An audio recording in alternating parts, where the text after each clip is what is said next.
So dear students, today's topic. Today we are going to learn Ohm's law. Okay. But before that, let me introduce few symbols. See this. The very first symbol is of a cell. Cell is represented by two parallel arms, two parallel lines. One is longer than another one. The bigger arm is positive and the smaller line is negative terminal of a cell. Combination of cells is called battery. See this. Here we are having more than one. In this circuit in this combination we are having three cells. This is a combination of cells which is named as battery. Then third one, key or switch.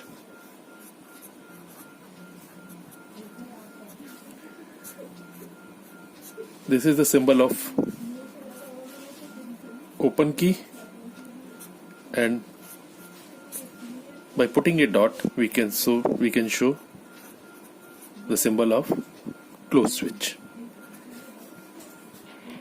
Then we have, in last class we came to know two types of meter: ammeter, voltmeter, and then next another one which will be arriving soon, galvanometer. All three meters are similar. We can identify by the symbol. If A is written there, then it is ammeter. If V, then it is voltmeter, and if G, then it is galvanometer. And two more important, though it is very new term to you, resistance, zigzag shape. This is resistance. And the last one, important last one, variable resistance or rheostat. It can be shown by two methods: by putting an arrow, or another one by putting an arrow in such a way. These are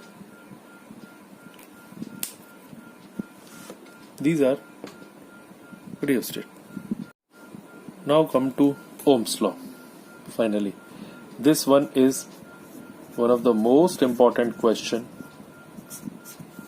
from the chapter electricity. Okay, I can divide this topic into 5 parts. Number 1, circuit diagram.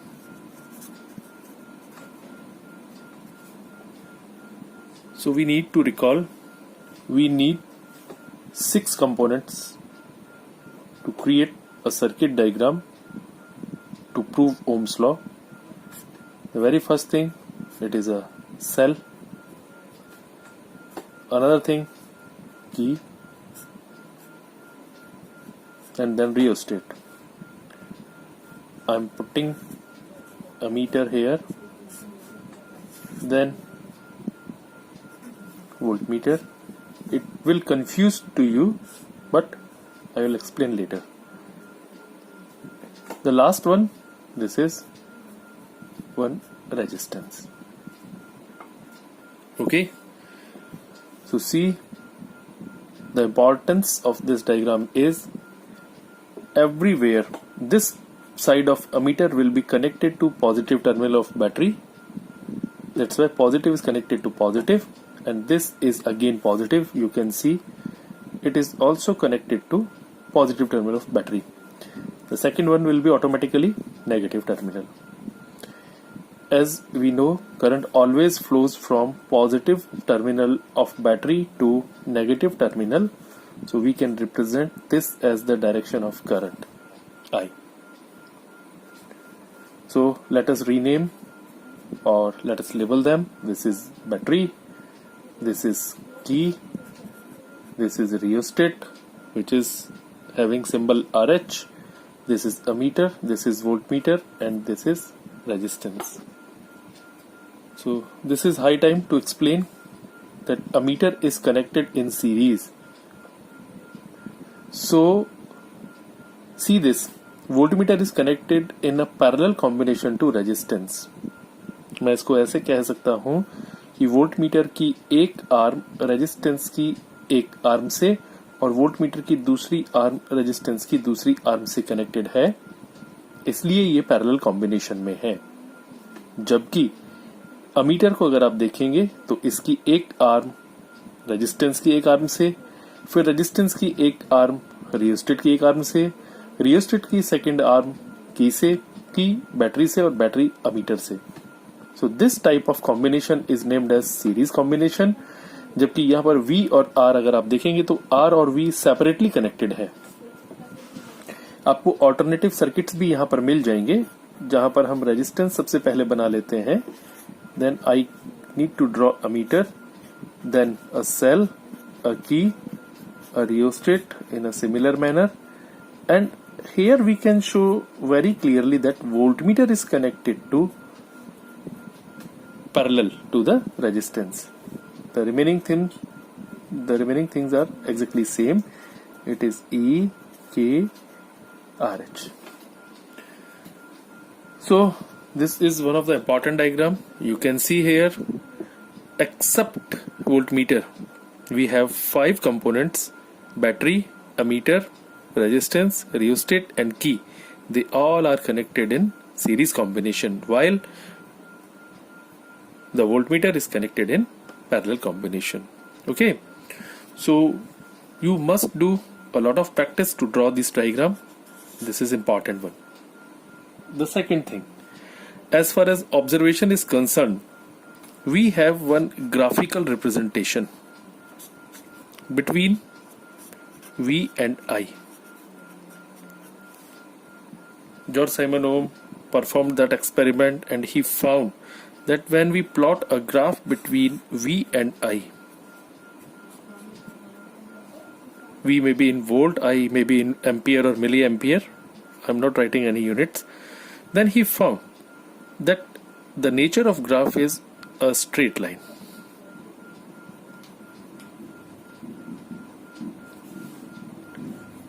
This is practical proof of Ohm's law. What observation we got, even though you can get also in the laboratory, if we increase the current in the circuit, then we found the potential difference across the conductor also increases. So we get a straight line curve. हमें एक सीधी line मिलती है एकदम. So this is the second part of Ohm's law. Then third one, according to this graph, we can write directly that V is proportional to I, or V is equal to Ri, where R is a constant. Where R is a constant. Whenever we are having two physical quantities dependent upon each other, as we can see, V is proportional to I, so that we are having V is equal to Ri, where R is a constant. So in this continuation, we can say very easily the potential difference V across the ends of a given metallic wire in an electric circuit is directly proportional to the current flowing through the wire. As we know, V proportional to I, so the V is potential difference across the two ends of conductor. As we have drawn here, it is resistance and we put voltmeter here, so the potential difference between these two ends, this is V. It is directly proportional to amount of current.